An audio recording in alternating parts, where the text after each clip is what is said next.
রাস্তার মধ্যে মানুষের মাল রাখিয়া যায়, গাড়ি আছে, গাড়ির ভিতরেও মাল আছে। তারপর কেউ পার্কিং করিয়া গেছে গিয়া গাড়ির ভিতরে মাল বা বুলে লাগাই লক করছে না দরজা, সমস্যা নেই, কেউ টাচও করতে পারতো না। আর শান্তি শৃঙ্খলা তো আছেই, এটা তো আর কইলাম। সিস্টেম খুবই ভালো, এটাই একটা বাস্তব প্রমাণ আর কি। কেউ এখানে না আইলে না দেখলে বুঝতে পারতো না যে সিস্টেম কত সুন্দর। এটা যারা আছে সব সবার কাজকর্ম নিয়ে ব্যস্ত,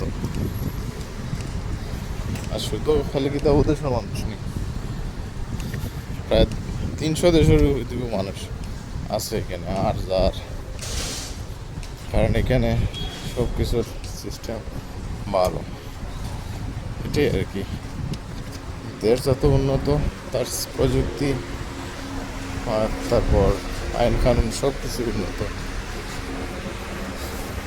সবল লাগে। এর লাগি হয়েছে দুবাই ওয়ার্ল্ডের মধ্যে সেরা আর একটা দেশ শহর।